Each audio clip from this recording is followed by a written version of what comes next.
Sudah mendapat suatu keadilan ya melalui Pengadilan Negeri Jakarta Selatan, yaitu melalui vonis-vonis Majelis Hakim selaku perpanjangan tangan Tuhan di dunia ini untuk memberikan keadilan kepada kita.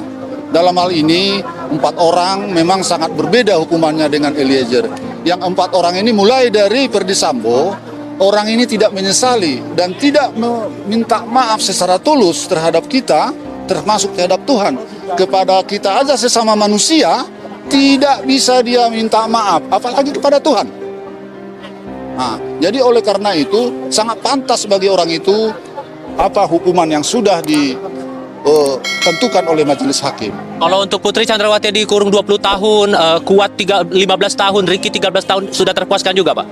Kita ya jangan berbicara soal puas, nanti seolah-olah ada unsur balas dendam. Oke. Nah, kita meminta keadilan ini bukan untuk menjadikan suatu balas dendam, kita ini menjadikan suatu efek jerak bagi pelaku-pelaku kejahatan.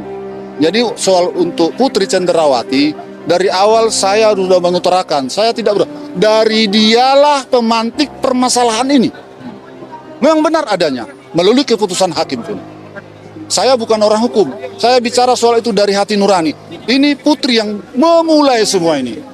Dia yang membisikkan sama suaminya hal-hal yang tidak benar. Suaminya tersulut emosi. Padahal dia seorang jenderal bintang 2, polisinya polisi. Seharusnya dia sangat berpikir arif. Dia seharusnya jadi contoh di tengah-tengah masyarakat dan di tengah-tengah polisian. Malah dia mengambil suatu kesimpulan yang begitu membahayakan nyawa orang lain. Oleh karena itu dia sudah menerima konsekuensinya. Si Putri inilah yang selalu berbelit-belit di persidangan. Kita sudah sama-sama menyaksikan, biar secara langsung, biar secara media sosial. Oke. Kalau untuk Richard Eliezer, tadi awalnya tuntutan dari jaksa 12 tahun, sekarang vonis 1 tahunan untuk dijalankan. Sudah cukup adil menurut Anda? Ya, kita sudah melihat dari tuntutan-tuntutan dari jaksa penuntut umum ya. Mulai dari tuntutan jaksa penuntut umum, 3 orang mereka adalah berjamaah hukuman tuntutannya 8 tahun. Ricky Rizal 8 tahun, Kuat Ma'ruf 8 tahun, Putri 8 tahun. Sedangkan si Eliezer 12 tahun, si Ferdy Sambo seumur hidup. Jadi saya menganggap di persidangan ini memang benar-benar berjalan kuasa Tuhan menjamah hati nurani majelis hakim. Ya. Untuk menjatuhkan hukuman bagi mereka sesuai menurut saya sesuai dengan perbuatan mereka. Ajaib memang. Hukuman itu 2 kali lipat, 3 kali lipat dari tuntutan jaksa penuntut. Sangat-sangat ajaib, sangat-sangat suatu keajaiban di persidangan ini. Dan saya mau menegaskan bahwa keluarga sudah memaafkan Richard Eliezer atas segala apapun yang diperbuat untuk menghilangkan nyawa Yosua di Kompleks Polri, betul? Dari awal sudah saya katakan, dari dulu dia sudah datang ke hadapan kita waktu kita saksi, bersujud di hadapan kita, minta maaf. Dan dia berjanji untuk membuka apa yang dia tahu dan apa yang dia lihat. Dan dia sudah berterus terang mengakui kesalahan dia.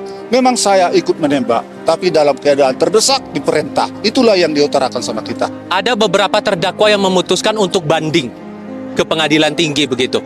Tak tertutup kemungkinan bahwa nanti akan proses kasasi ke Mahkamah Agung. Entah akan ada perubahan nanti saat proses banding itu terjadi. Anda inginnya gimana Pak untuk para terdakwa yang mengajukan banding ini? Ya, jangankan seorang pembunuh ataupun terdakwa pembunuhan berencana ya, seorang maling ayam pun saya rasa pasti banding.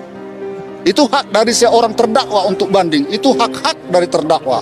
Kita tidak bisa mencegat itu hak asasi itu. Kalau kita larang melanggar hak asasi manusia. Jadi dalam hal ini saya menghimbau kepada seluruh masyarakat Indonesia, termasuk terlebih kepada media. Mari kita sama-sama mengawal proses-proses hukum yang belum selesai itu. Ada lagi 3 tahapan lagi. Oke. Terakhir Pak, ini proses di peradilan tingkat pertama di pengadilan negeri sudah selesai. Maka keluarga besar almarhum Yosua untuk menatap masa depan, untuk menghadapi ke depannya, akan bagaimana Pak? Kita jangan melihat ke belakang dalam hidup. Kalau kita melihat ke belakang dalam hidup, kita nanti jadi jalan tempat jalan menjalani hidup ini. Jadi masa depanlah yang kita lihat ke depan. Yang berlalu, biarlah berlalu. Jangan kita selalu melihat. Jadi dalam Alkitab ada dibilang, istri si Lot. Lantaran dia melihat ke belakang, ada suatu musibah yang akan datang bagi mereka dari perkampungannya. Dia selalu melihat ke belakang, wah tinggal hartaku, tinggal rumahku. Akhirnya dia jadi batu. Artinya di situ kita melihat ke depan. Jangan kita melihat ke belakang. Jadi nanti kita hidup hanya di hayalan. Artinya menerima semua proses yang ada di pengadilan negeri selama 3 hari belakang ini ya? Harus. Soalnya yang kita yakini dalam hidup ini, di atas bumi ini, termasuk di Indonesia, hakim itu adalah perpanjangan tangan Tuhan untuk memberikan suatu keadilan bagi kita umat.